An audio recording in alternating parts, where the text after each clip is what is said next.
Karena yang diberikan oleh Nabi Shallallahu Alaihi Wasallam jalan keluar sholat masih pada waktunya, hanya saja mendekatkan waktu antara dua sholat.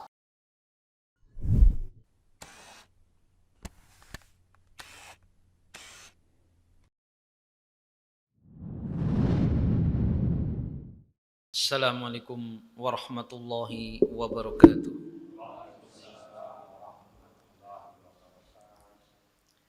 Innal hamdalillah nahmaduhu wa nasta'inuhu wa nastaghfiruhu wa nastahdihi wa natubu ilaihi wa na'udzu billahi min syururi anfusina wa sayyiati a'malina. May yahdihillahu fala mudilla lahu wa man yudlil fala hadiya lahu. Wa asyhadu an la ilaha illallah wahdahu la syarika lahu wa asyhadu anna Muhammadan abduhu wa rasuluhu la nabiyya ba'dah.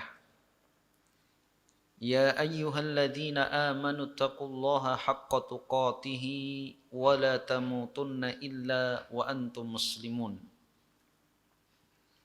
Ya ayyuhan nasu taqu rabbakumul ladzi khalaqakum min nafsin wahidah wa khalaqa minha zawjaha wa batha minhuma rijalan katsiran wa nisaa'a wattaqullaha alladzi tasaaluna bihi wal arham innallaha kana 'alaikum raqiba.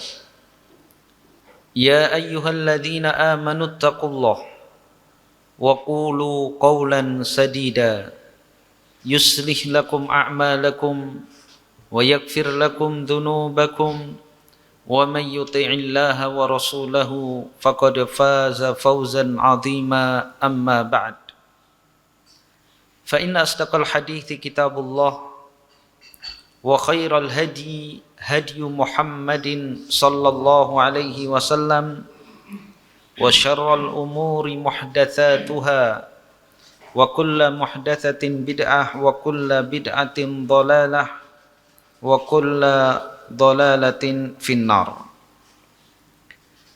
Kaum muslimin dan muslimat jamaah rahimani wa rahimakumullah, kembali kita melanjutkan kajian kita dalam kitab Sahih Fiqhus Sunnah.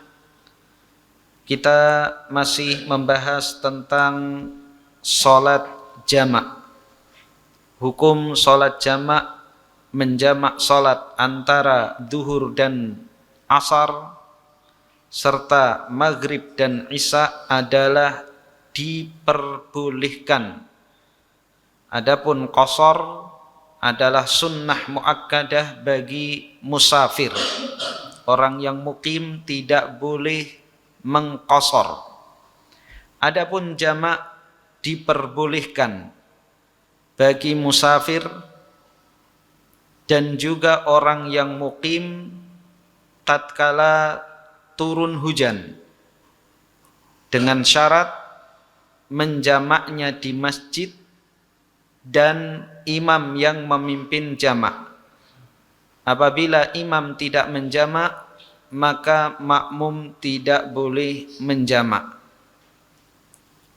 Ini di saat turun hujan. Akan tetapi jika makmum ingin safar, setelah zuhur dia berjamaah di masjid, kemudian menambah lagi salat asar karena dia masih mukim, tidak boleh mengqasar, maka salat asar 4 rakaat, maka diperbolehkan karena keperluan dia, karena dia memiliki keperluan baik ada hujan maupun tidak ada hujan. Adapun yang disebabkan oleh hujan ini harus dipimpin oleh imam masjid. Demikian pula yang berada di rumah juga tidak boleh menjamak.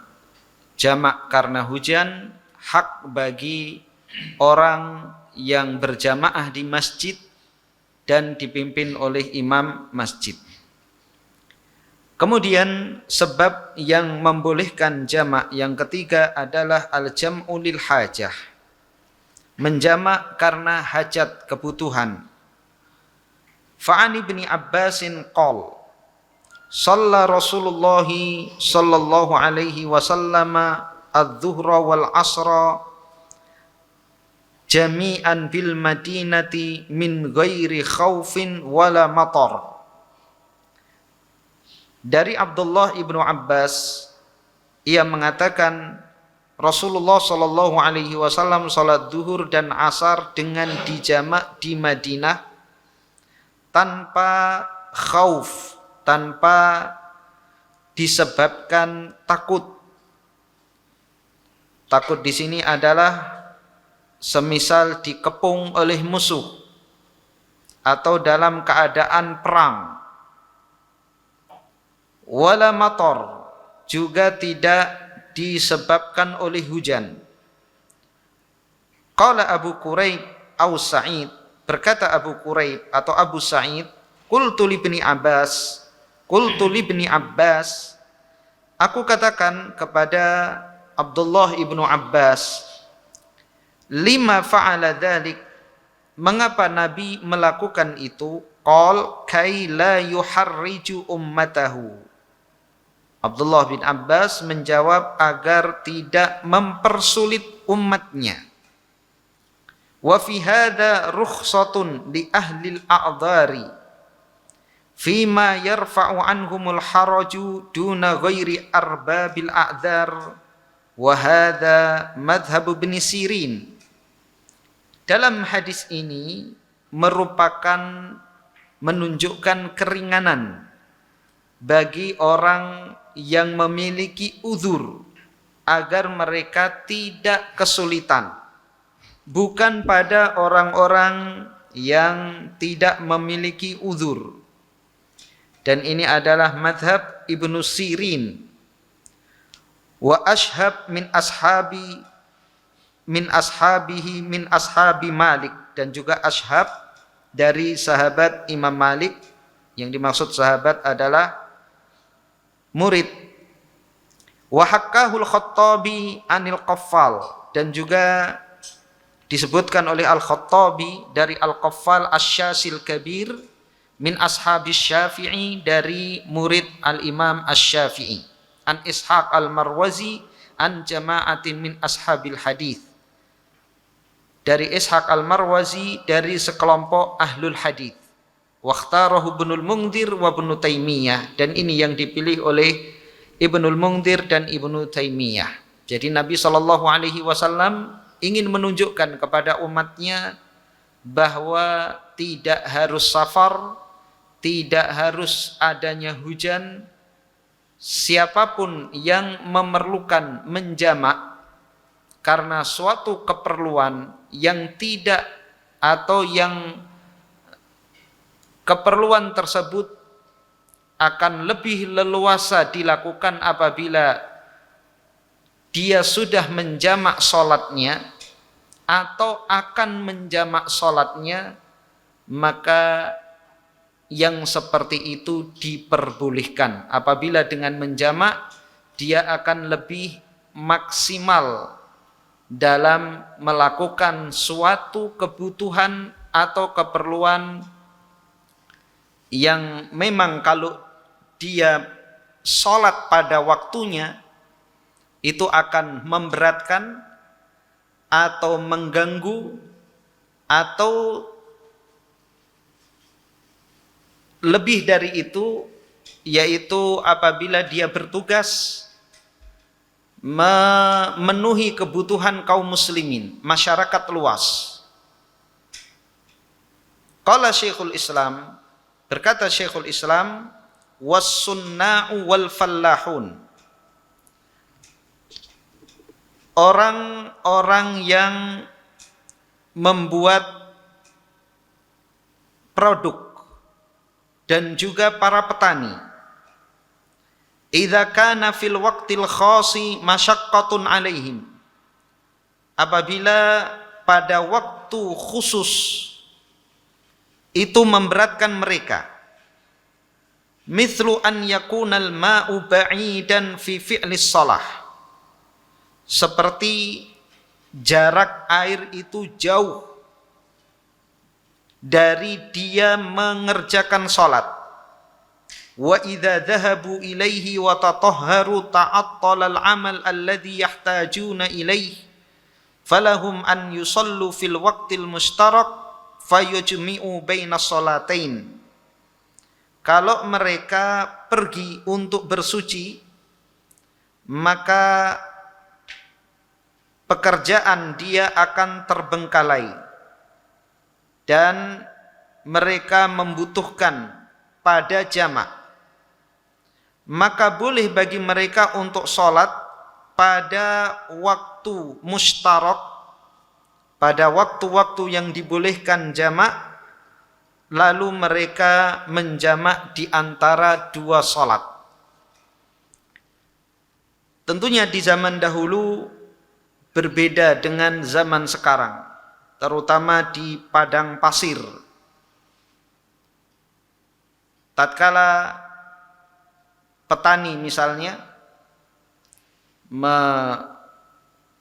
mengerjakan lahan, ladang, kalau dia setiap sholat pergi untuk mengambil air wudhu dan tempatnya jauh, berbeda dengan di daerah kita, dimanapun ada air. Sementara mereka harus cepat menyelesaikan pekerjaan tersebut. Kalau tidak cepat, maka akan mengganggu hasil perkebunan atau pertanian yang berdampak pada hajat kaum muslimin. Ketika hasil panen berkurang, hasil panen buruk, maka jelas ini akan berdampak buruk pada kebutuhan makan kaum muslimin. Atau orang yang sedang diberi tugas untuk menjaga pos keamanan, daerah perbatasan, atau tempat-tempat umum.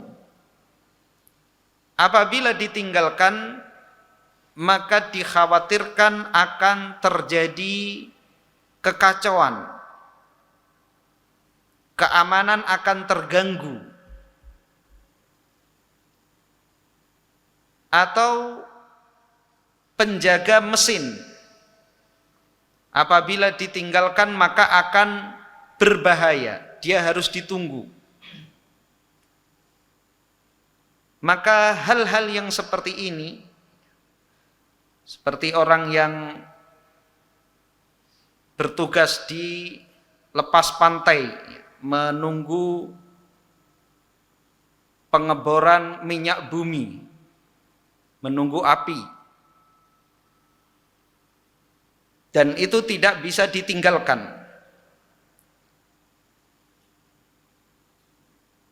Terlebih jika yang memiliki kemampuan terbatas.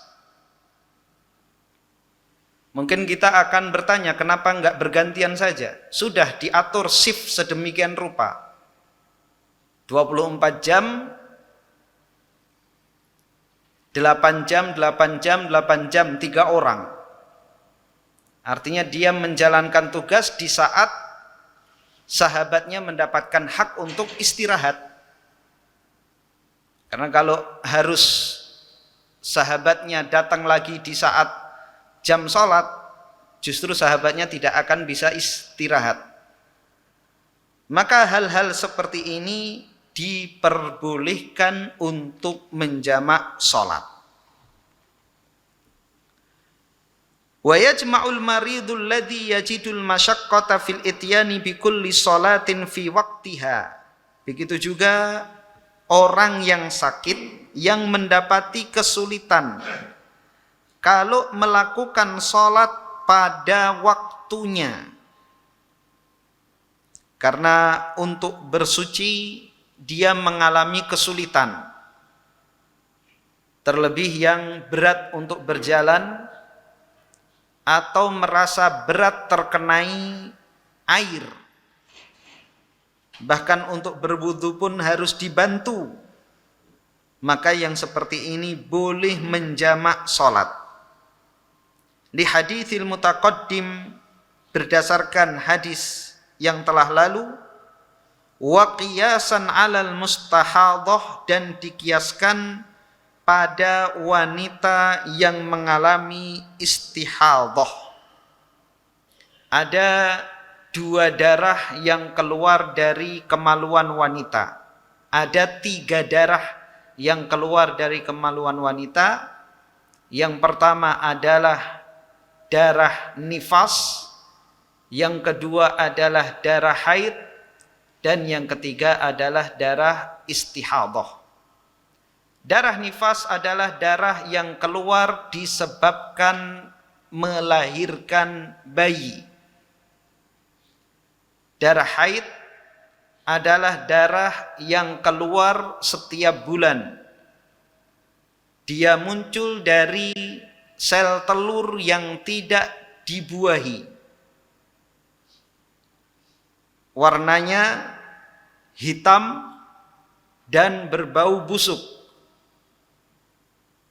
Adapun darah istihadhah adalah darah karena penyakit, karena adanya luka pada rahim, bukan berasal dari sel telur yang tidak dibuahi. Warna darahnya seperti darah pada jasad kita pada umumnya. Maka darah istihadhah berbeda hukumnya dengan darah nifas dan darah haid. Seorang wanita yang mengeluarkan darah haid atau darah nifas maka dilarang mengerjakan sholat, dilarang mengerjakan puasa. Adapun puasa berkewajiban untuk mengqadha setelah Ramadan, adapun sholat tidak diperintahkan untuk mengqadha. Dan tidak boleh digauli oleh suaminya. Adapun darah istihadhah, karena dia bukan darah haid, dia bukan dari sel telur yang tidak dibuahi, maka wanita tersebut tetap berkewajiban untuk mengerjakan sholat. Apabila di bulan Ramadan, maka dia tetap wajib mengerjakan puasa Ramadan. Darah istihadhah, Nabi sallallahu alaihi wasallam memerintahkan kepada wanita yang mengalami istihadhah untuk berwudu setiap kali salat. Adapun selain wanita yang istihadhah, maka boleh beberapa salat dengan satu wudu selama belum batal. Seorang salat asar sudah berwudu, kemudian menunggu maghrib, dia duduk di masjid sampai salat maghrib, dia wirid membaca Al-Quran sampai dikumandangkan azan maghrib belum batal, maka boleh dia salat maghrib dengan wudu yang dia gunakan untuk salat asar. Setelah salat maghrib ada kajian, dia duduk mendengar kajian sampai dikumandangkan salat isya, maka boleh dia melakukan salat isya dengan wudu yang dia gunakan salat asar. 3 salat dengan 1 wudu. Adapun wanita yang istihadhah, maka diperintahkan untuk berwudu setiap kali melakukan salat. Faqad warada anna nabiyya sallallahu alaihi wasallam amara Hamnata binti Jahshin wa kanat tustahadu haidatan katsiratan syadidatan bahwa Nabi Shallallahu Alaihi Wasallam memerintahkan kepada Hamnah binti Jahsh, dia adalah wanita yang mengalami istihadah dan istihadahnya parah, darah yang keluar darinya deras. Biqaulihi, dengan sabda Nabi Shallallahu Alaihi Wasallam, fa in qawiti ala an tuakhiri dhuhra wa tuajjili al-asra. Jika engkau kuat, maka engkau akhirkan duhur dan engkau segerakan asar. Thumma taktasilina hina tadhurin. Kemudian engkau mandi ketika engkau suci. Wa tusallina dhuhra wal asra jami'an. Engkau lakukan salat duhur dan asar secara bersamaan dengan dijamak. Thumma tuakhirina al-maghrib wa tu'ajjilina al-isya. Kemudian engkau akhirkan salat maghrib dan engkau segerakan salat isya. Thumma taktasilina wa tajma'ina baina shalaitaini faf'ali. Kemudian engkau mandi tatkala engkau sudah suci dan engkau menjamak antara dua salat, maka lakukanlah. Jadi ini surahnya yang tampak adalah jamak, namun sebenarnya Nabi Shallallahu Alaihi Wasallam memberikan opsi. Dia masih sholat, masih diperintahkan sholat pada waktunya. Hanya saja mengakhirkan duhur di akhir waktu duhur dan menyegerakan asar di awal waktu asar.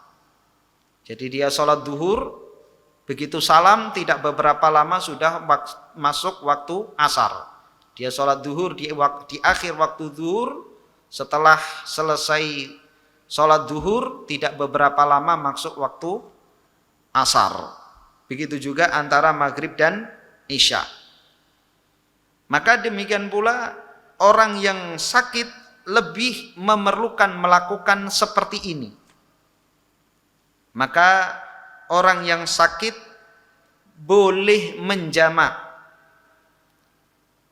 dan yang lebih utama adalah melakukan seperti apa yang diperintahkan oleh Nabi kepada Hamnah,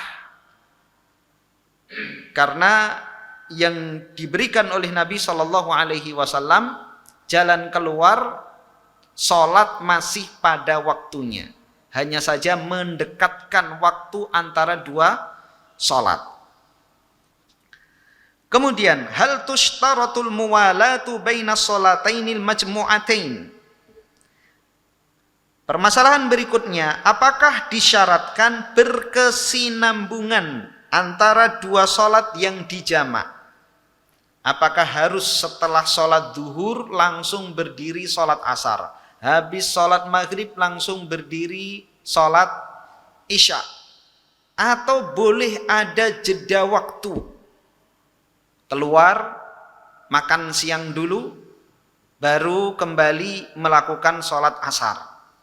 Begitu juga maghrib, sholat maghrib dulu, kemudian makan malam, baru mengerjakan sholat isya, masih di waktu maghrib.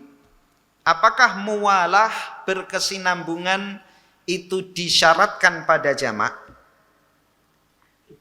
Yang pertama, idza shallahuma fi waqti tsaniyah jam'at ta'khir fa innahu la yustaratu an yuwali baina sholatainil majmu'atain. Jika dia mengerjakan dua sholat, duhur dan asar atau maghrib dan isya, di waktu yang kedua, yaitu di waktu sholat asar atau di waktu sholat isya, maka tidak disyaratkan berkesinambungan di antara dua sholat yang dijamak. Ballahu an yafsila bainahuma, boleh baginya, bahkan boleh baginya untuk memisah di antara keduanya. Fayusalli adz-dzuhra mathalan fi awwali waqtil asr thumma yuakhir al-asra qalilan fayusallihi qabla khuruji waqtihi.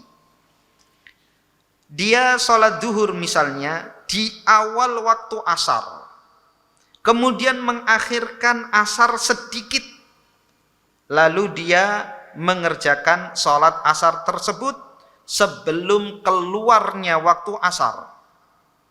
Wa hadza madhabul jumhur, dan ini adalah madhab mayoritas ulama, khilafan li ba'dil hanabilah, yang menyelisihi sebahagian pendapat madhab Hambali.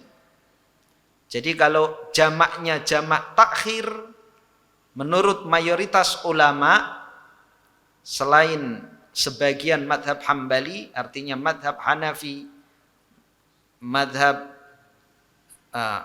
kalau madhab Hanafi sudah kita bahas ya, pada mereka tidak ada jamak ya, mereka tidak mengakui jamak kecuali di Arafah dan Muzdalifah.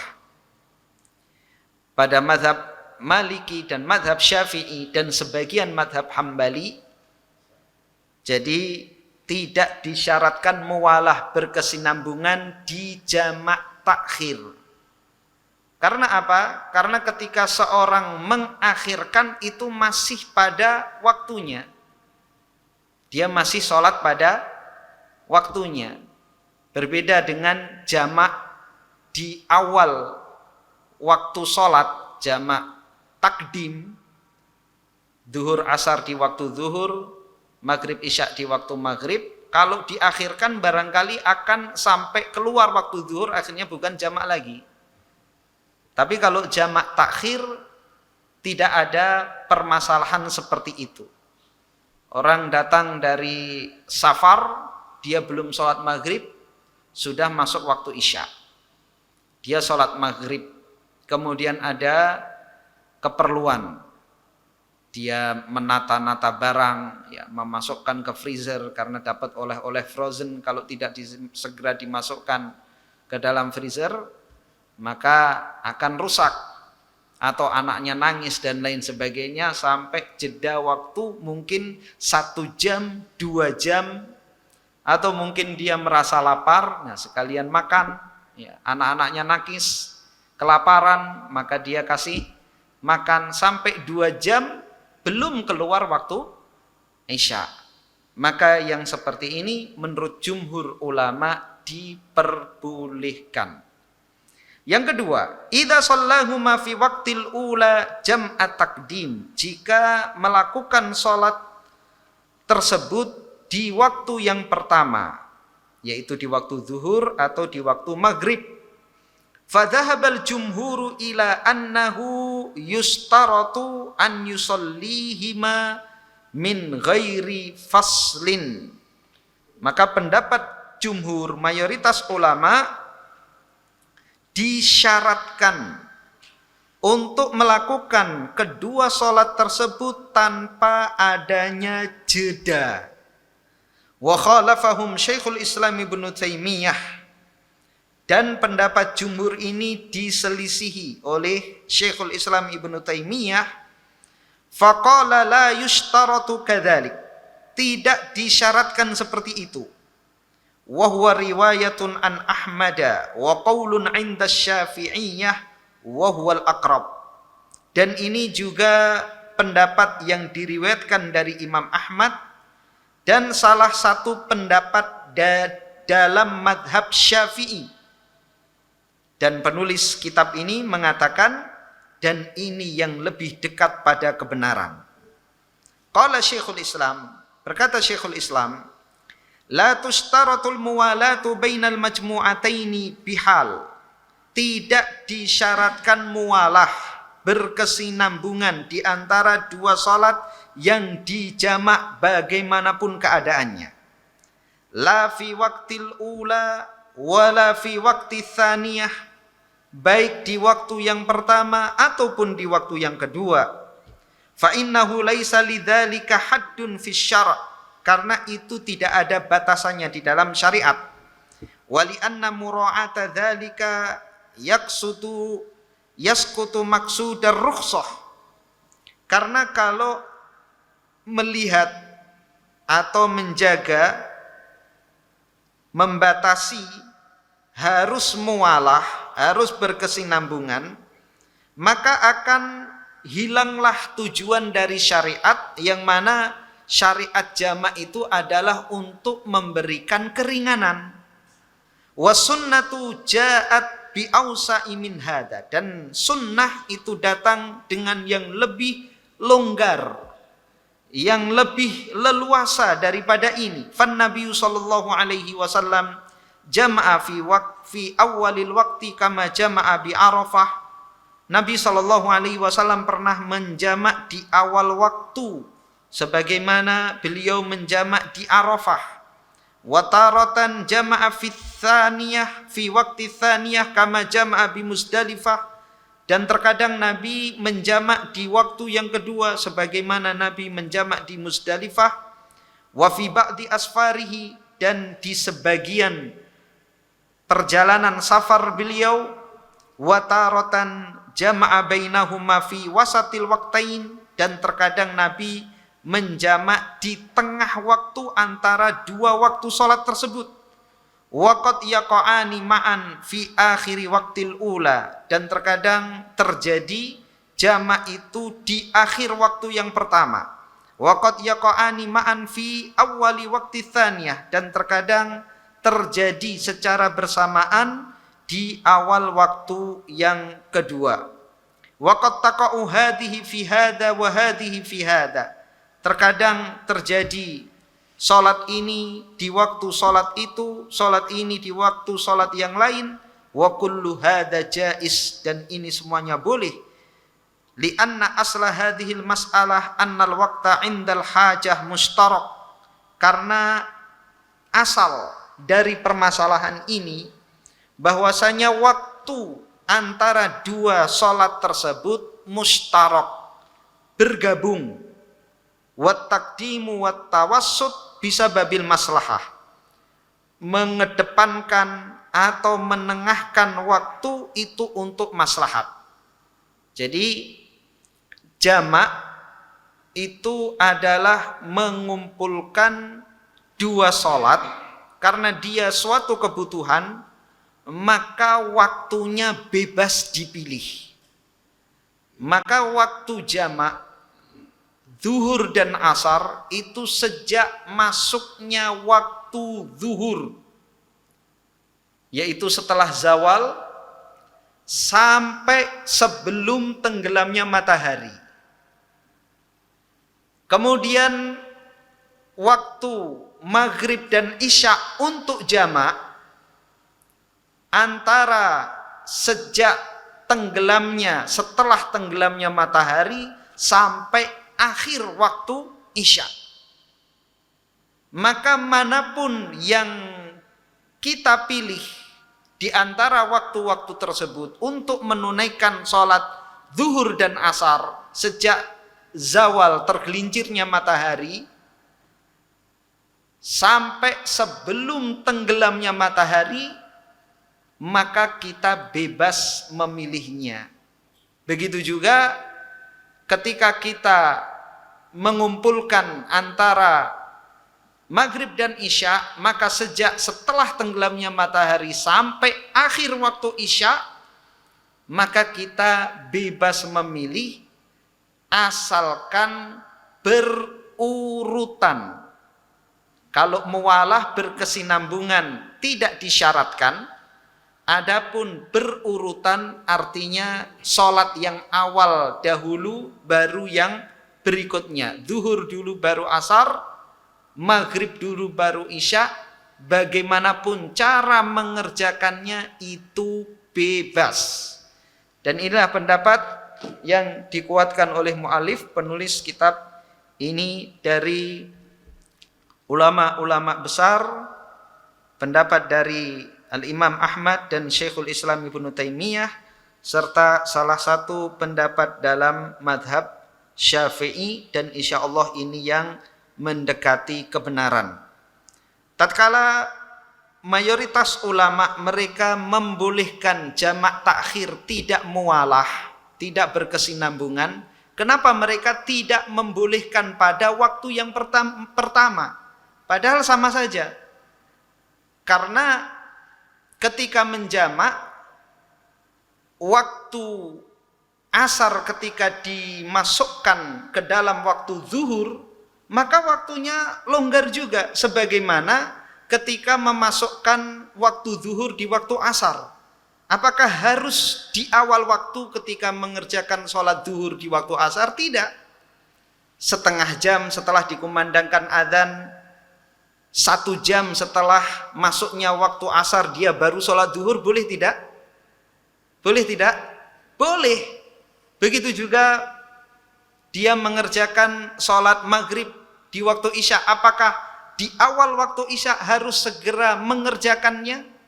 Tidak. Boleh dia mengulur waktu karena hajat, 1 jam setelah masuknya waktu isya dia baru sholat maghrib kemudian sholat isya. Maka demikian juga tatkala dia memajukan sholat asar di waktu zuhur, apakah harus di awal waktu? Tidak. Dan inilah keluasan syariat memberikan waktu yang longgar, waktu yang luas untuk sholat-sholat tersebut agar kita bisa menunaikannya. Jadi ini keringanan dari syariat kita. Permasalahan berikutnya, al-jam'u bi'adzanin wa iqamatain. Jamak itu dengan 1 adzan dan 2 iqamah. As-sunnatu fil jam'i baina sholataini al-iktisaru ala adzanin wahid. Sunnahnya ketika menjamak di antara 2 sholat adalah mencukupkan dengan 1 adzan, 1 kali adzan.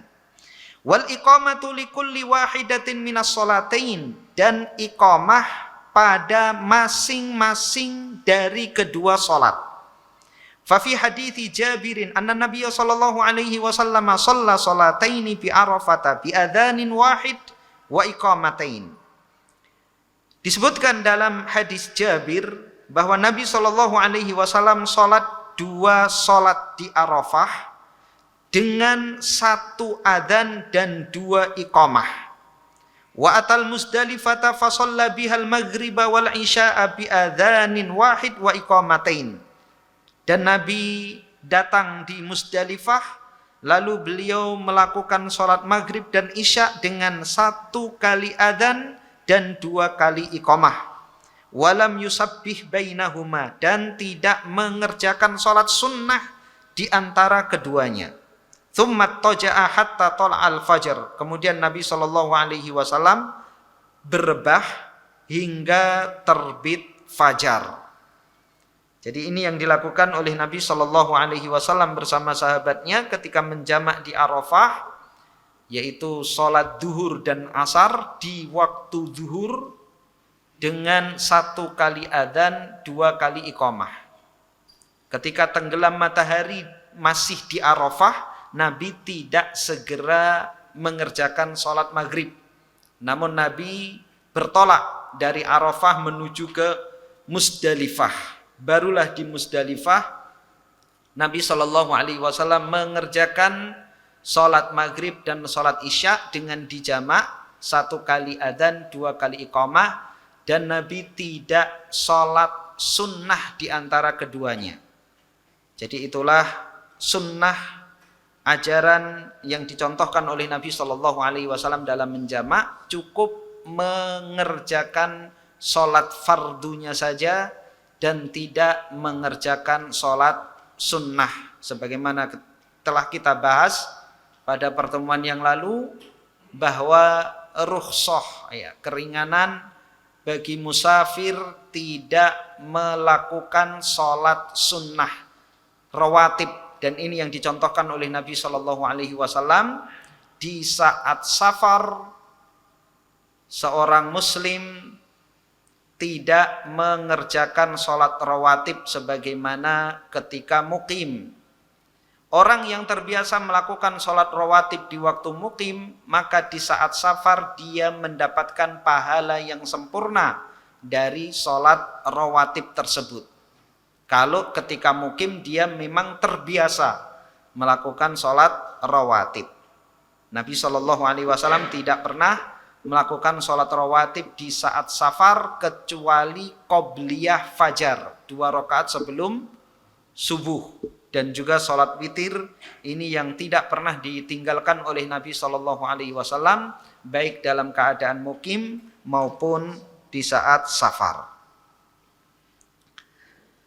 Wa an Ibnu Mas'udin fa ataina al-Muzdalifata hina al-adhan bil atamah aw qariban min dzalika fa amara rajulan fa adzana wa aqama thumma shalla al-maghrib.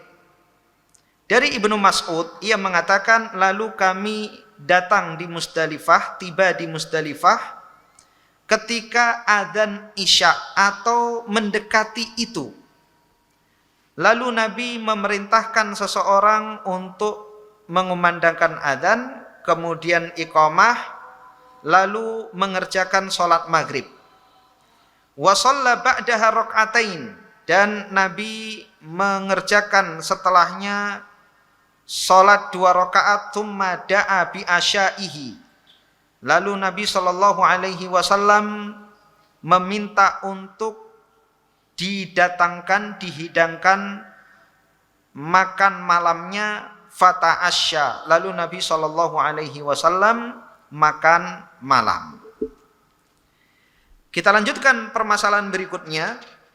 At-tartibu baina sholatainil majmu'atain.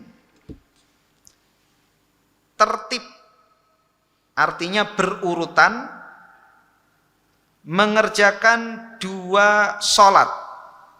Lianna syar'a jaa bitartibil awqati fis sholawati fawajaba an takuna kullu sholatin fil mahalli alladhi rattabaha syari'u fihi. Karena syariat telah menjadikan waktu-waktu pada sholat tersebut secara tertib, secara berurutan. Maka hendaknya sholat itu dilakukan sebagaimana urutan yang telah ditentukan oleh syariat.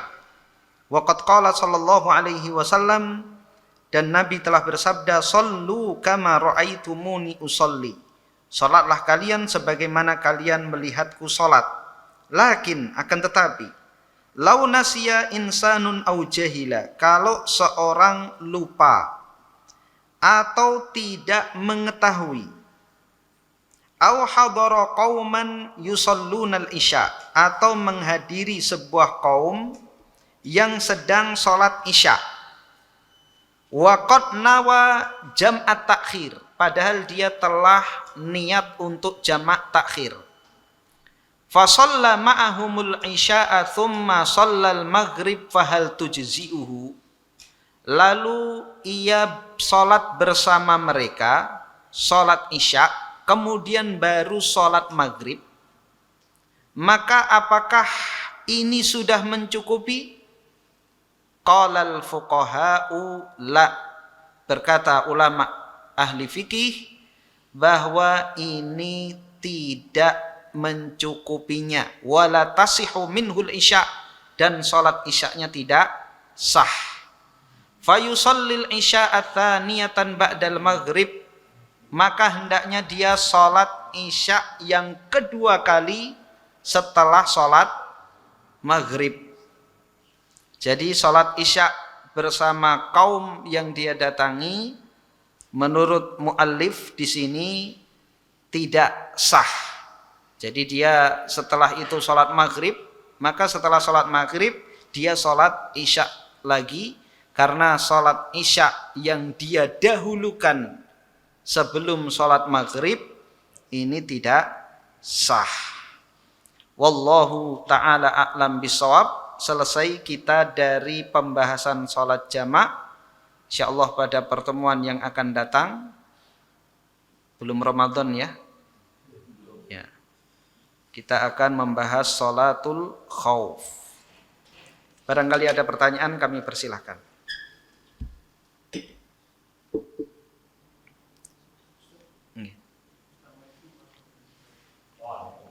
Assalamualaikum. Usaha, iya.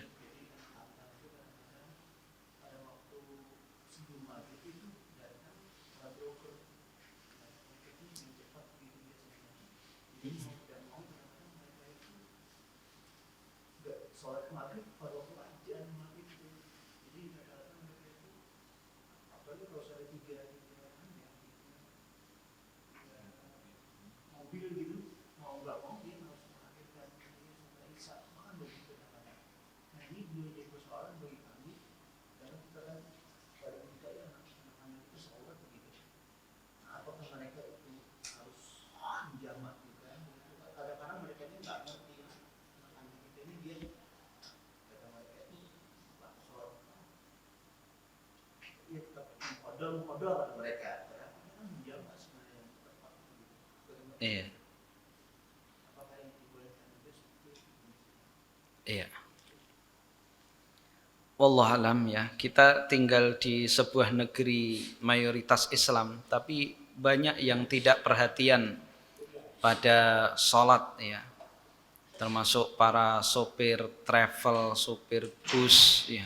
Padahal penumpangnya semuanya muslim ya. Tapi ketika waktu sholat bablas begitu saja ya. Maka yang pertama kali kita lakukan adalah berusaha ya. Selama itu bukan merupakan uzur, maka kita didik juga itu para broker untuk sholat dulu kan. Sholat itu sebentar saja ya. Boleh sholat di samping kandang situ berjamaah, ayo sholat dulu ya. 5 menit selesai kok kalau sholat maghribnya saja ya, tanpa sholat sunnah kan, dengan bacaan yang paling pendek ya, li ilafi Quraisy dan inna a'tainakal kautsar. Iya. Yang penting kita tidak melalaikan sholat ya. Tapi kalau mereka memaksa seperti itu, maka fattaqullaha mastata'tum ya, bertakwa kepada Allah semampu kita ya. Maka tetap kita tidak meninggalkan sholat ya, tidak meninggalkan sholat ya, karena kalau dibiarkan mereka nimbang sendiri malah lebih fatal kan, bakal dimasukkan semuanya ya, nimbangnya semaunya ya. Jadi kalau mereka mau diakhirkan setelah maghrib, kan maghrib itu sholat pendek cuma 3 rakaat. Kalaupun nanti selesai sampai jam 10 misalnya, itu kan masih waktu isya. Jadi lebih baik kita ulur lah ya, kita tahan mereka, jangan memulai sebelum maghrib ya. Jangan memulai sebelum maghrib. Jadi kita tampakkan kepada mereka bahwa kita ini perhatian sama sholat. Ketika kita lakukan itu berkali-kali, maka broker itu akan tahu, oh kalau datang ke sana nggak mau kalau waktu maghrib. Nah, akhirnya dia bisa paham dan mengatur sendiri ya.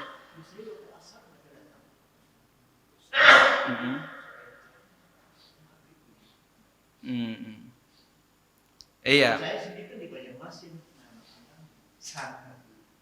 Iya, kalau bisa dijeda dulu waktunya ya. Kasih wadai, kasih makan. Kan panjang itu antara waktu habis asar sampai maghrib ya. Karyawannya yang ngambilin ayam itu apa enggak lelah kan? Iya, suruh makan, tinggal untuk mengerjakan sholat ya. Ya diakalilah agar jangan sampai keluar waktu maghrib. Wallahu ta'ala a'lam. Okay.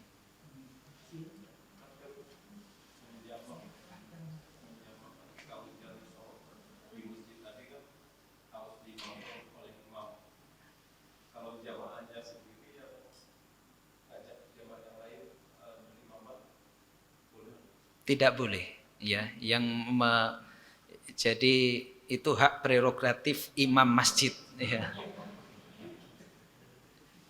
Kalau imamnya tidak, makmumnya menyempal sendiri, tidak dibenarkan. Nah, itu pendidikan ketaatan dalam Islam ya. Meskipun kita hendak benar kan.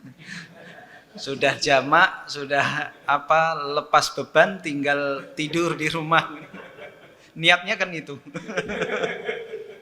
Kalau imam tidak hendak, maka kita tidak boleh ya. Imamnya enggak menjamak, semua makmumnya menjamak. Nanti imam datang sendiri ke masjid asar, enggak ada makmum.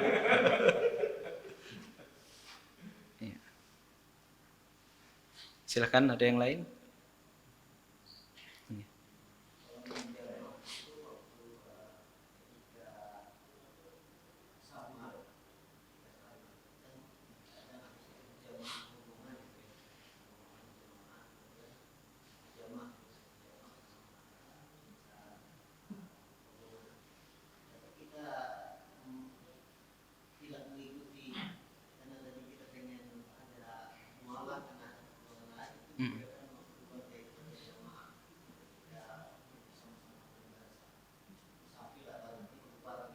Nggih. Iya. Tadi contoh yang disebutkan penulis di sini adalah sholat maghrib bersama kaum sholat isya. Kalau kasusnya sholat duhur di belakang imam sholat asar, ini tidak mengapa ya. Perbedaan niat antara imam dan makmum itu tidak masalah ya. Perbedaan niat antara imam dan makmum itu tidak masalah, banyak sekali dalilnya ya. Nabi pernah mengerjakannya, ya sahabat pernah mengerjakannya. Abdullah bin Mas'ud pernah mengimami kaumnya dengan sholat yang berbeda dan Nabi tidak mengingkarinya. Ketika kita datang di suatu masjid, mereka sholat asar, kita belum sholat duhur, maka tidak mengapa kita masuk sholat dengan niat sholat duhur, kemudian kita mengerjakan sholat asar setelahnya. Maka ini sudah cukup. Kemudian yang dibahas tadi tentang niat. Artinya kalau niat kita sudah benar dan terjadi tartib berurutan di situ, maka tidak masalah. Meskipun antara maghrib di belakang imam sholat isya. Berkata Syekh Abdul Aziz bin Baz dan juga ulama yang lain, Imam Nawawi juga mengatakan demikian, boleh.